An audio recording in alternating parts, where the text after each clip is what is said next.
Hello everybody, this is Marty from Marty's Moccasins and Things. You can find me on Facebook. If you like this video, go ahead and hit the like button. If you want to see more, go ahead and hit the subscribe button. And if you want to see them as soon as they come out, hit the little bell. That'll give you a notification when I upload a new video.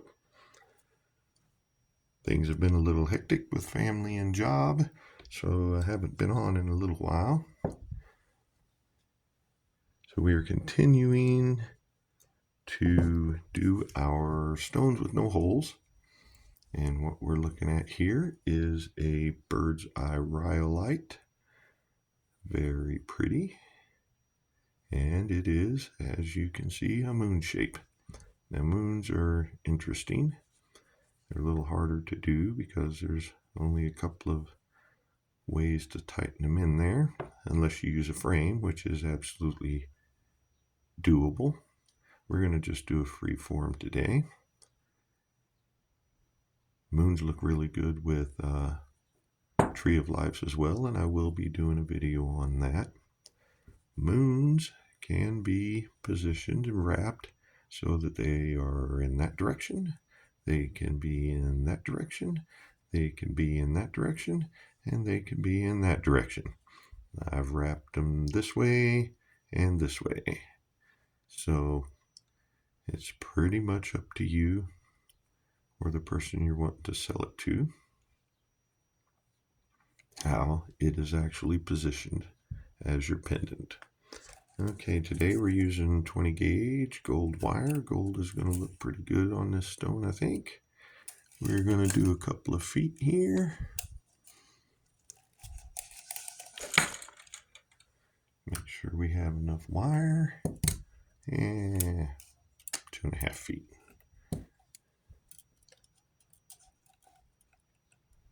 Yes, I waste a decent amount of wire, but it's a lot less wasteful to clip off a couple of inches at the end than it is to find out that you do not have enough, and now all of it has to be thrown away because you just don't have enough to do it.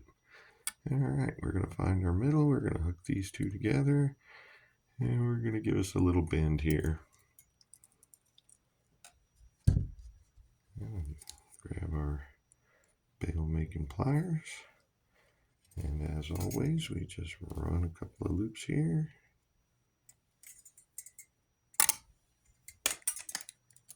Try to keep the wire from beating up my camera too much. Sometimes I may go off the camera a little bit. But with the camera in between me and the work I'm doing, it can get messy. Do a couple 3 twists here. Bringing our wires together. Running your fingers along the wire will help straighten it. Give pressure opposite the curve. And it also warms up the wire a little bit. So we are going to want to find out where we want our bail to be. See, this camera's in the way. Here we go.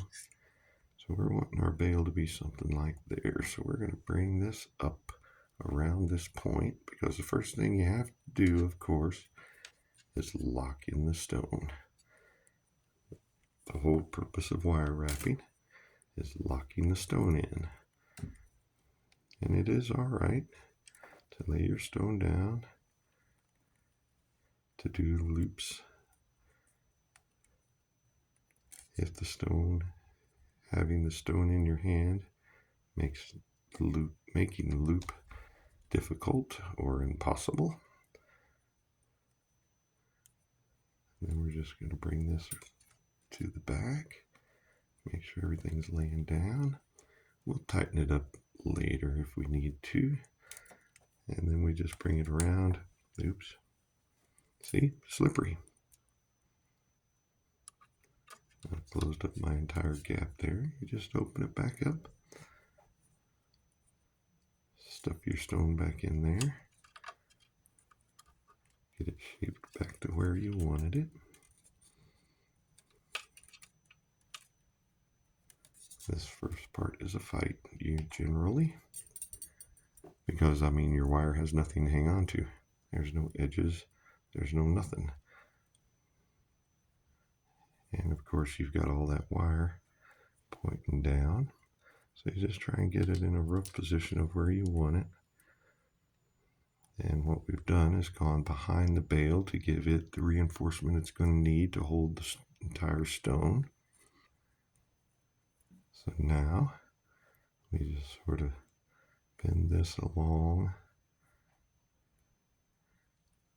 the shape of our moon. This is our back. And then we're going to bring it around to the front. And we're going to do another loop here. Or not. It's completely up to you. I'm going to throw a loop in here.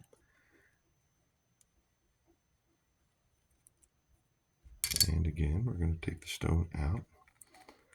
This should be the last time you have to do that because we should have the stone locked in when we do this one more spin around here.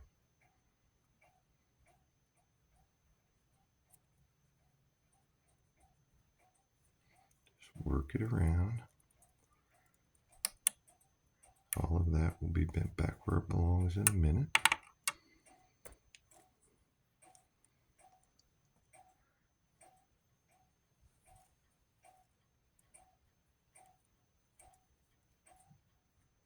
Pull everything kind of tight.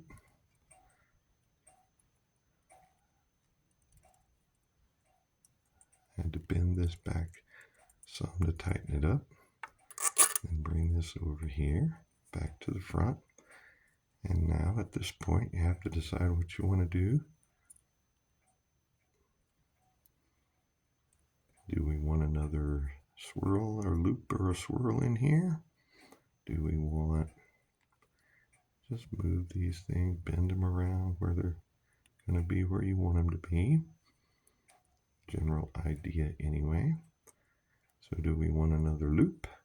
Do we want a wave?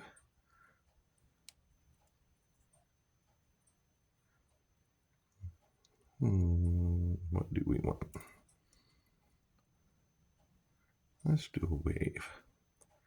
Overbend your wire in all 3 or 4, however many directions you think it'll take.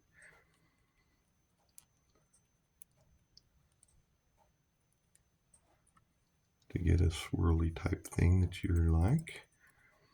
I kind of like that. I want them to be separated a little bit though. There we go. Then tuck it around back again. Bring it up to your bale. And start your scarf, which is just going around very carefully around the stem, covering up the not so attractive part, making sure that they do not stack on top of each other because they tend to do that. But with practice, you know how much pressure to put. See, I had to bend that down a little bit to make it go where I wanted it to. You got to manhandle the wire. You can let the wire flow, but don't let it dictate what it's going to do.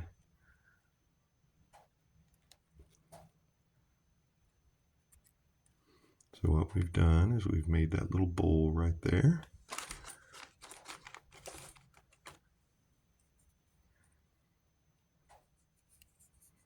Yeah, see, you got a nice little bowl right there where we can put the wire down into it, see? It's a nice little space there. So we're wanting to finish off. So we're going to bring this one around. You can finish them both off on the same side if you want. That is completely up to you. I like doing them on opposite sides. I think that it's aesthetically prettier to do it that way. Just bend your little tip inside the bowl and then tuck it down in the bowl. So it can neither be seen nor felt. And then we'll wrap this around to the opposite side and do the same thing. Trim that off.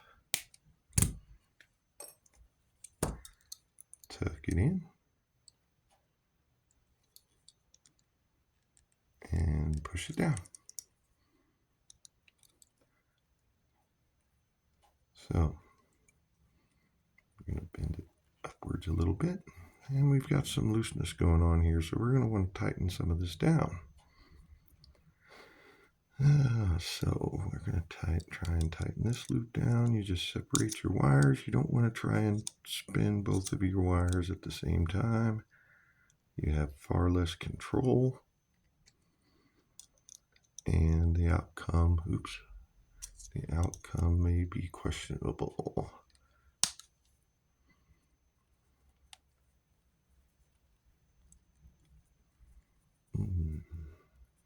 Bent my loops, straighten them out a little bit.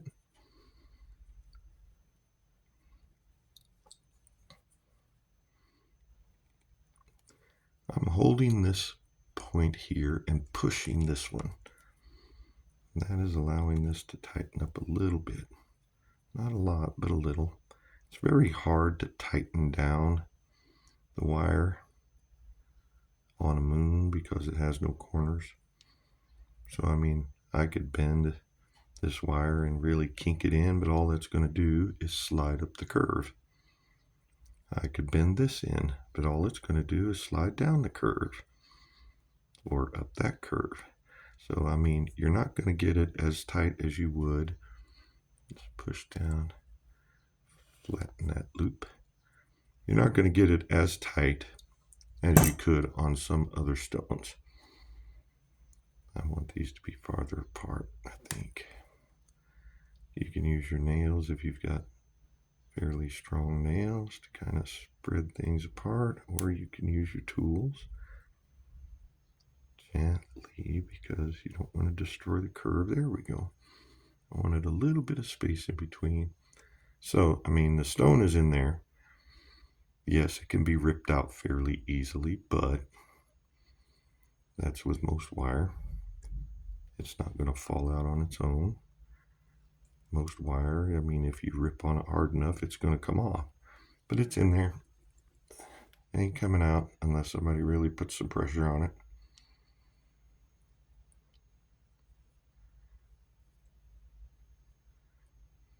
Don't want to let your toddlers get a hold of this stuff anyway. So there we go. Got a nice, pretty little pendant. It's going to hang.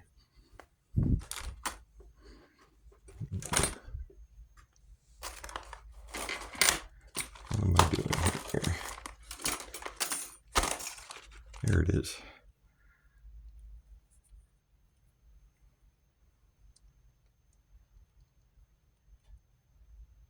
Can't really do that, can we? So it's going to hang about like it's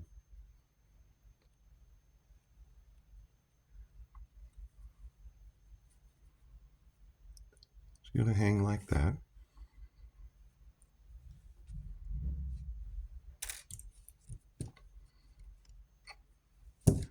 And here's what our back looks like.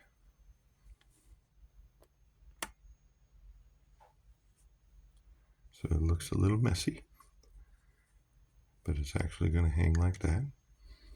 And here's our front. And there's, with this pointed straight up, here is our wrap. I hope it helps you out. And we will see you on the next one. Have a good day. Bye.